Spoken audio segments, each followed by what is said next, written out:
જય હિન્દ જય ભારત. સત્ય સૌરાજ ન્યૂઝમાં આપનું સ્વાગત છે. જામનગરથી બ્યુરો ચીફ મુસ્તાક કુરેશી.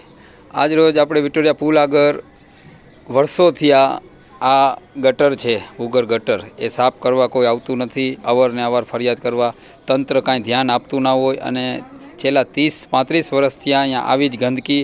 અને આ રોડ તમે જોઈ શકો છો કે છેલ્લા 40-50 વર્ષથી આ અવળો કટકો રોડનો નથી બનાવી શક્યા.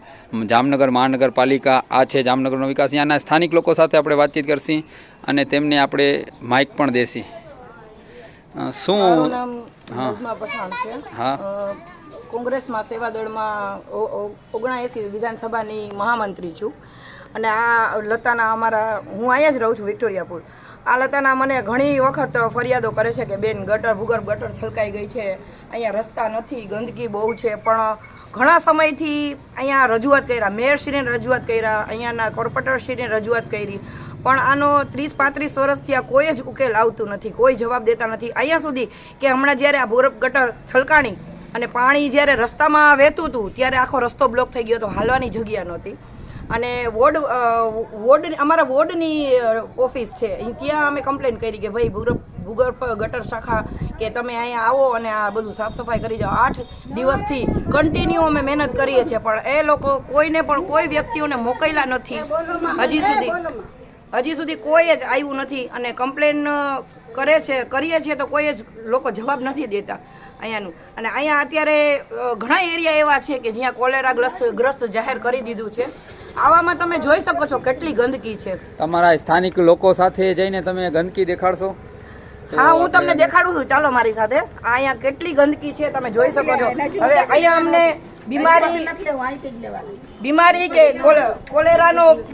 કોલેરા ખાવાનો ભય હોય, બીમારીઓ થવાનો ભય હોય.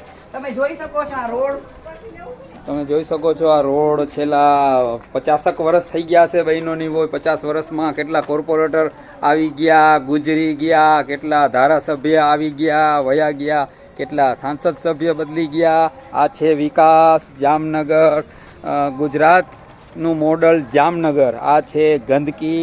છેલ્લા 50 વર્ષથી આ સ્થાનિક લોકો અહીંયા રહે છે. અહીંયા આપણા દેશના પ્રધાનમંત્રી, દેશના મુખ્યમંત્રી શ્રીને અહીંયા વિઝિટ લેવી જોઈએ અને અહીંયા પણ આવી અને એક સેલ્ફી ફોટો પણ ખેંચાવવો જોઈએ કે આ છે મોડલ ગુજરાત. આપણે વાતચીત કરશી સામાજિક કાર્યકર બેન સાથે. તમે જોઈ શકો છો કે આવી ગંદકીમાં પબ્લિક, અહીંયાની પબ્લિક છે જે કેમ રહે છે. તમે જોઈ શકો છો કે આવી બીમારીના ઘરમાં પણ પબ્લિક રહેવા મજબૂર થઈ છે.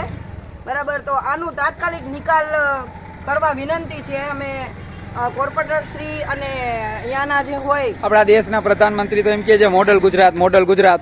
તો આમાં કેટલા વર્ષથી આ ગટરની આવી પરિસ્થિતિ છે? મોડલ ગુજરાત તો તમે જોઈ જ શકો છો તમારી આંખે કે આ કેવો મોડલ ગુજરાત છે.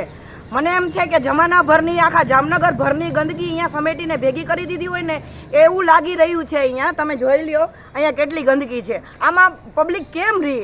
આપણા દેશના મુખ્યમંત્રી ભૂપેન્દ્રભાઈ પટેલ બધે વિઝિટ કરે છે. આપણા દેશના પ્રધાનમંત્રી આખી દુનિયા ફરે છે.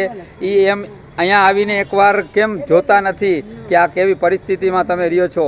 એનું શું કારણ? એના વિશે તમે શું કહો છો? અહીંયા પ્રધાનમંત્રી તો ઠીક છે, પણ અહીંયાના ધારાસભ્ય કે કોર્પોરેટર શ્રી કોઈ પણ અહીંયા આવતું નથી જોવા કે ખબર કાઢવા. બેન કહે છે કોને તમે બોલાવો છો? દેશના પ્રધાનમંત્રી કહેવાનું કે 2 દિવસ તમે અમે જે પોઝિશનમાં રહે છે ને એ આવકારો છો. તમે બે દી રહી જાવ કે અમારી પોઝિશનમાં તમે 2 દી રહ્યો તો તમને ખબર પડે કે ગંદકી શું કહેવાય. કોને પ્રધાનમંત્રી ને પછી દેશના આખો ભારત આવી જાય, મુખ્યમંત્રી શ્રી આ બધાને કહું છું ને કે 2 દી અહીં રહી જાવ ના ગંદકીની ગંદી એટલે તમને ખબર પડે. તમે કેમ એસી બે હોવા જોઈએ છે પંખા ગટર સરકારની ફરિયાદ કોર્પોરેટરને કરીને શું તમે મને વોટ આપ્યા હતા હું તમને ગટર સાફ કરવા આવું. ચૂંટણી જોતે પ્રધાનમંત્રીને આ બાબત સિરિયસલી લેવું જોઈએ. જે મોડલ ગુજરાત બનાવવાની વાતો કરી રહ્યા છે, પણ અહીંયા જામનગરમાં આવીને જોવો કે આ કઈ બાજુથી તમને મોડલ ગુજરાત લાગે છે ને કઈ બાજુથી તમને આ સારું લાગે છે. આ ગંદકી આટલી છે, તમે આવીને એકવાર જોવો. ધારાસભ્ય શ્રી આવો, કોર્પોરેટર શ્રી આવો, તમે બધા જોવો. અહીંયાના અમારા એરિયાના 2 થી 3 કોર્પોરેટર છે, બરાબર. કોઈ દિવસ કોઈ ખબર કાઢવા આવતું નથી કે ધારાસભ્ય કોઈ ખબર કાઢવા આવતા નથી કે અહીંયા કઈ હાલતમાં પ્રજા રહે છે. જામનગરની આ તમે હાલત ને પરિસ્થિતિ જોઈ શકો છો. અત્યારે ગંદકીવાળો અને છેલ્લા 50 વર્ષ પછી બીજા 50 વર્ષ પછી અહીંયા વિકાસ થાય તો ખબર નથી, પણ અત્યારે તો વિકાસની આ હાલત છે. તમે ગંદકી જોઈ શકો છો અને અહીંયા બધાય રહે છે. સ્થાનિક લોકો કેમ રહેતા હશે, તેને બીમારીઓ થતી હશે. આ આપણા દેશના પ્રધાનમંત્રી મોટા સ્ટેજ નાખીને વાતું કરે છે ખાલી, અને મુખ્યમંત્રી વાતું જ કરે છે. અહીંયા મચ્છર અહીંયાથી પેદા થાય નહીં કઈડે તો જનતા આનાથી બીમારી ફાટે અને જનતાના છોકરાઓ કે અથવા કોઈ પણ બીમારીમાં મરી પણ શકે. તો એનો જવાબદાર કોણ, જિમ્મેદાર કોણ? આ એક ચર્ચાનો વિષય બન્યો છે ગંદકીનો. જામનગરથી તમે જોઈ શકો છો, ગુજરાતનું જામનગર આ મોડલ વિકાસ તો ના કહેવાય પણ મોડલ કચરાનું ભ્રષ્ટાચાર કહેવાય કે આટલું ભ્રષ્ટાચાર કચરાની અંદર તમે જોઈ શકો છો. અહીંયા છેલ્લા 50 વર્ષ ત્યાં કોઈ સાફ કરવા ના આવ્યું હોય એવું સ્પષ્ટ દેખાઈ રહ્યું છે. જામનગરથી બ્યુરો ચીફ મુસ્તાક કુરેશી, સત્ય સૌરાજ ન્યૂઝ. જય હિન્દ, જય ભારત.